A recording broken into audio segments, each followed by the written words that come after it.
Mbogwa, Utumishi Girls founder. Karibu, sir.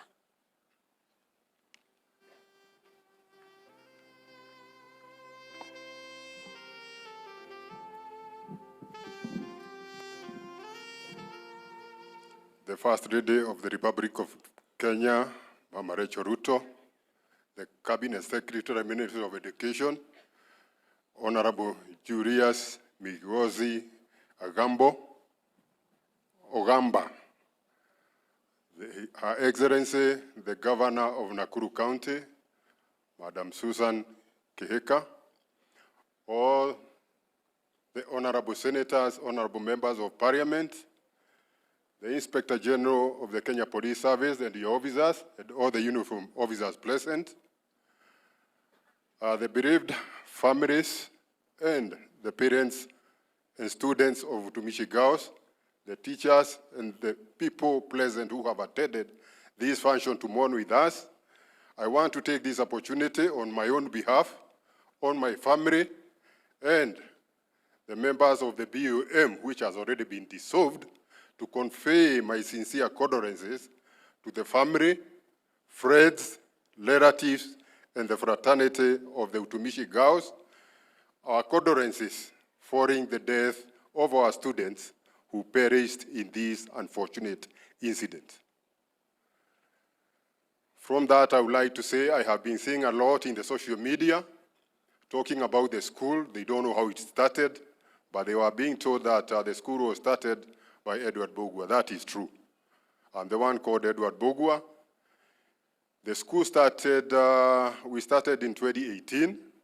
I was in my first year as the Deputy Inspector General of the Kenya Police Service. I came for a prize giving day in July at Utumishi Boys. When I was there, one of the parents challenged us. He asked us, "You policemen, do you only give birth to boys and not to girls? Why did you build a school for the boys and you forgot about the girls?" Maybe the parent was not aware that when the boys' school started in 1993, it was a mixed school. But let alone, a decision was made to separate the boys and the girls. And that is how the school was separated. So I challenge the parent, if you are ready for us to build a school for the girls, I'm ready to read in starting the school. And then I donated Kenya shillings, 100,000 shillings to start the school. I challenge the parents and those people who are present this time to start contributing for the school. By the end of the contribution, we had only contributed 310,000, which I handed over for custody to Mr. Minor, the principal for Utumishi Boys. Later on, when I returned to the office, I wrote a signal to all my regional police commanders to sensitize the officers on the importance of having a girls' school. After some time, I saw that was not enough. The message was not conveyed in the manner which I expected the message to be conveyed. So I visited all the 8 regions, from northeastern to Nyanza, western, each and every region. Personally, I visited all those areas and talked to the officers, and their response changed, and they started contributing towards the girls. We started the construction of the school in September 2018. By the end of 2019, December, the school was complete, and I sought the registration of the school, which was inspected and duly filed to conform with the requirement of the Ministry of Education, and the school was registered. So we had our first intake in 2020, and we enlisted 96 girls that particular time. That's how the school started. After that, there were questions on how the dormitory which was set on fire was named after my daughter. Yes, it is true, it is named after her. What happened is that in June of 2021, my daughter was involved in a road accident in Nairobi, and she died at the scene. My friends and other people contributed to her funeral. After the funeral, I had excess money, and I told my family this money is going to another cause, we are not going to use the money. So during Harambee, I donated 10 million shillings, part of which was my contribution, and part was the funds which were meant for the funeral of my daughter. I think I have made that clear. So those who have been asking what happened, that is exactly what happened. The next thing I want to say is that we should consider. I'm not aware why a decision was made that the students should learn as a mixed school from standard grade 1 up to grade 9. But when to go to grade 10, they are separated. After that, they finish grade 12. When they go to the university, once again, they come together. Even at home, we don't separate boys and girls. If you have both, you keep in the same home. So we should consider why there is that idea of separating the girls and the boys. Me, myself, I would recommend that they should be trained together. The other thing I ask, and I don't think, maybe very few people, not more than 10 of them, who do not bear the blame of what happened. Not necessarily at Utumishi girls, even in other schools where we have had these things. Because myself, I'm to blame. I started the school, and this is why this thing happened. The BOM of the school was also to blame. Why? They never complained that they had been given excess students who they could not comfortably accommodate and even have the other facilities. We never complained, even though we are told.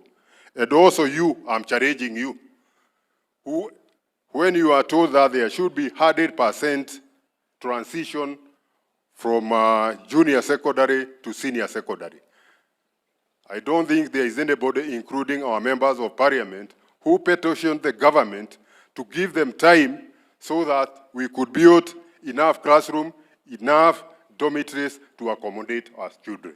So, even the clergy, you are still there. And even I can also blame you, you are the people who started boarding schools and even schooling. Was it not started with the missionaries? Bishop, am I speaking the truth? Yeah, so everybody here is to blame for what is happening. And we should check that and have dialogue, note what went wrong, because these are not the first fires to happen in our secondary schools. And then when we sit down and dialogue, we find the way forward. And when we find the way forward, we sit down and implement what we have found is the cause of the problem. Without that, we will be repeating, coming here, talking, and then without any progress. The other thing I think I would recommend is that we should have day schools. Those dormitories can be converted to workshop for training, and we should also try to make the schools within our area the best schools. But the problem is we don't have a good school in a certain area. So the student will travel from Nyanza, Migori, he wants to go to Alliance. Another one is traveling from Kapengoria, he wants to go to Mangu. But if there were good schools in that area, there would be no need of taking your child from the farthest head in Kware, taking her to Marada Boys in Nyanza. So those are some of the recommendations I'm making to you to be considered by the government so that we can be able to improve. Thank you, and may the Almighty God keep the departed souls in eternal peace. Thank you, and God bless you.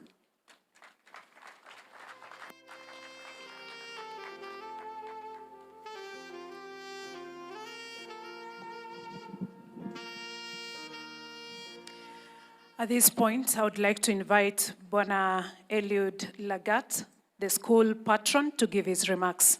Karibu, sir.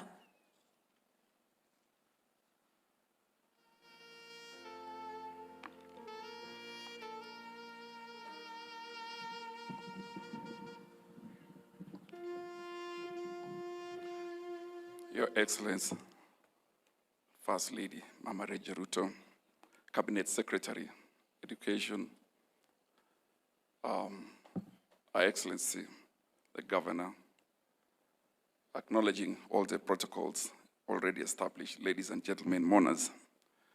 Good afternoon. Mungu ni mwema na kila wakati. I'm here on my own behalf and on behalf of the entire community of the National Police to convey my heartfelt condolences to the families bereaved. Today, as we gather with hearts burdened by grief, united in sorrow and remembrance, we come together to honor the lives of 16 precious young girls